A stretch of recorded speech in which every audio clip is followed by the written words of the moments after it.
So the bane of boxing, Jake Paul, the man that I blame for the slow but sure death of boxing, just going at it, with a knife again and again and again. Jake Paul, he has decided to merge his young fight organization, MVP MMA, with the little brother to the UFC, the PFL. To some, this may not seem like a big move. To Dana White, it definitely doesn't seem like a big move. He's saying, why conjoin one fight company that nobody wants to watch with another fight company that nobody wants to watch to create a third fight company that nobody's going to want to watch. But I really have to say that I think Dana White is showing a sense of insecurity by even responding to it in general. I think he is concerned. I think he is secretly scared because this merger, although, potentially couldn't create anything, does have a huge potential either way to create something. Like, while there is also the potential for the PFL and MVP MMA to conjoin and create some third fight organization that nobody's going to care about into the next decade, there's also still the potential, simultaneously, that this could become a big deal. And I'm willing to bet that it does become a big deal. I think this team up, I don't really see it as a team up. I think the PFL is quite simply going to just absorb MVP MMA, and I think it's quite funny how Jake Paul's saying it's going to be some sort of partnership, but it's not. The PFL is going to absorb MVP MMA and all of its assets and everything that it has. But MVP MMA will still be a part of the PFL while that happens, But still, I think this is going to be a big deal. I think it's going to be a big deal as long as the PFL looks to do big things with Ronda Rousey, a UFC legend that I disrespected, much to my chagrin. I regret doing that. I regret disrespecting Ronda Rousey and saying that she, couldn't fight and that she wasn't a big deal. I was unaware of her game. She's an extremely talented, legendary fighter that knows how to sell fights, and she's even a better businesswoman than she is a fighter. And that's incredibly impressive to be. I think with Ronda Rousey on the team, with the PFL or MVP MMA or whatever third organization they want to make, although I think it's going to stay the PFL and nothing else. If they get Ronda Rousey on their team, and I mean the highest level on the team, like an executive, this whole thing could go somewhere.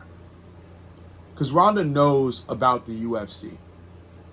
She's openly in a beef with Hunter Campbell and Dana White. She's going at them continuously in the media. And that makes me think she also knows how to defeat them, because she's been a part of them. She started out as a UFC legend. The UFC helped her become what she is today. So she should know at least the brunt of the inner, workings of the UFC, which is very dangerous, That worries me if I'm Dana White or Hunter Campbell or any UFC affiliate or associate, because the PFL potentially has somebody that worked on the inside, that knows the inner mechanics, that knows what what it takes to put on a good card, the secret weapons the UFC may or may not have. That's Ronda Rousey.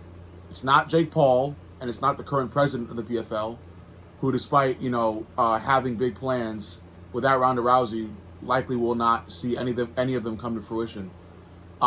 It's Ronda Rousey. That's the secret weapon. That's Weapon X for this new, budding, evolving thing. And if they do want to become as big as the UFC one day, at least within the next decade, they have to let Ronda Rousey lead. That's my take. I think Ronda Rousey is the key to building something bigger than the UFC one day. And Dana White is scared of it, and Hunter Campbell's scared of it, and all it really takes is Ronda Rousey wanting to get back out there.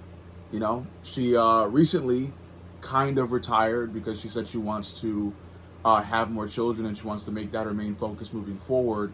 But if the PFL can, persuade her somehow to get back out there, big things could happen. They're already talking about a potential fight that the PFL may put on And I'm going to keep referring to this merger as just primarily the PFL because, like I said, I believe the PFL's just going to absorb MVP MMA. So there's rumors already circling about the PFL putting on a fight sometime in the near future between Ronda Rousey and Chris Cyborg. Another pretty big fight. You know, Ronda just fought somebody. I still don't remember her name. On her recent Netflix card that happened. I thought that card wasn't going to do numbers. I thought the card was going to fall through. And lo and behold, it gets huge. You know, and again, I believe it's not just because it was on Netflix. People were actually like genuinely like tuning in. A friend of mine who's like a diehard MMA fan, knows like all about the history and stuff, was interested, genuinely interested in that fight and watched it. You know? So I think Ronda brings something fresh. She knows how to garner attention, and she did it for that last card. She could likely do it again if she's fighting Chris Cyborg sometime in the near future, but who knows if it really will happen, because again, she really wants to make more children. That requires a lot of time. A lot of time with her being pregnant, which obviously she can't fight while being pregnant. So we'll see whether or not she can come back. But I don't think this whole new PFL reborn, what's it called, plan happens without Ronda. I don't think the PFL, this new form of the PFL, gets anywhere without Ronda on the team. They need her on the team, you know. And the good news is, say she does get pregnant within the near future, and she's not able to fight, still, like I said, bring her on as an executive. She could help organize and build fights and promote while being pregnant. Like, you know, she can do that. So, like, there's ways to use her, and not in like a derogatory sense. I mean, like, ways to bring her on, let her lead, you know. But the issue is letting her lead, you know. This could go the other way, where the PFL decides to let Jake Paul lead, and they turn their organization into a circus where they're having unnecessary tournaments, tiring out fighters and damaging them all within one night, where they're bringing on celebrities to do meaningless MMA matches. They're bringing streamers in to just oversaturate everything. There's different ways for the PFL to kill their future. And I think a lot of them involve letting Jake Paul lead. You know, that's where they make the mistake. This is an incredibly crucial time for the PFL.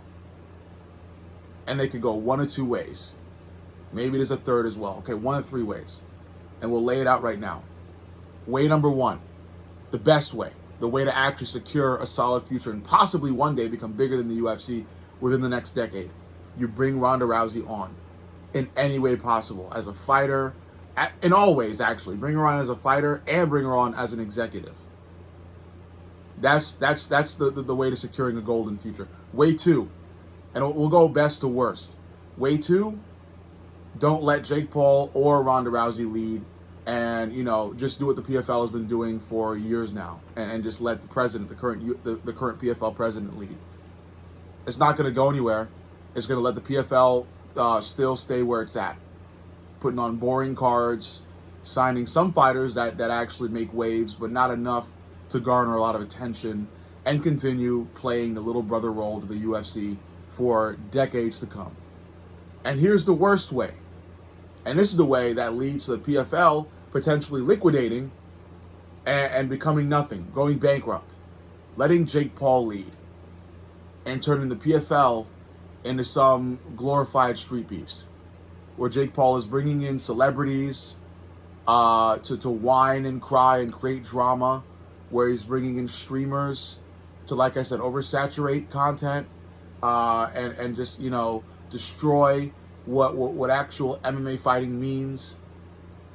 And like I said, he'll do anything for entertainment. He'll bring in, he'll start tournaments up again, and just, you know, bring fighters near death at certain nights, having them go through 3 or 4 fights, meaningless. You know, maybe he'll even do 2-on-2s. He'll bring in tag team matches, make it even more stupid. Maybe he'll create his own version of Power Slap and throw that into the cards. Maybe later on in the card, in between certain fights, they'll bring on two hillbillies to slap each other to death. Jake Paul is a poison. In my opinion, he is a poison, especially to budding fight organizations. That's why he had to do the whole merger between MVP MMA and the PFL. Because Ronda likely said, okay, I got to be out for a while, and Jake Paul didn't know what the heck to do with this newly formed fight organization. But the PFL said, hey, we see you don't know what to do. Come over here. Let's plan something big. And that's what they did. But I hope that the PFL still has bringing Ronda Rousey back in mind. And they likely do because, again, there's rumors about her fighting Chris Cyborg. But that won't be enough. The PFL has to bring Ronda Rousey on as an executive. Ronda Rousey needs to lead. She needs to lead this newly formed organization into the future. That's what needs to happen. The current PFL president will not be able to do it. He doesn't look strong enough. He doesn't look assured enough. Yes, he's got some pretty cool ideas, I guess, but he doesn't look like he's going to bring them into fruition. Jake Paul, like I said, will not. He's going to do the PFL worse than they're doing right now. He'll drag the PFL down lower. The only way the PFL grows and becomes more successful for the last time is only with the UFC legend, Rowdy Ronda Rousey. That's it. That's it. I'm convinced. After what I saw at at Ronda's Netflix special not too long ago, impressive. Because again, the sheer amount of people that were watching, and not just because it was on a Netflix card, like the fights were actually somewhat decent. The main event was quick, but still fun. Ronda got that armbar, did away with her opponent immediately. But people still loved it. It still did numbers. And I think another card involving Ronda Rousey in a leadership role can do numbers once again. Because she'll do the smart things. She'll call out Dana White during the build-up. She'll call out Hunter Campbell during the build-up. She'll make comparison after comparison with the UFC. She'll drag the UFC's clout down and closer to her own clout, or the clout of the company that she's associated with. She knows how to play the game well. Bring her on and let her lead you in playing the game. The only way the PFL grows and becomes as big, if not bigger, than the UFC in the next decade. Let me know what you think.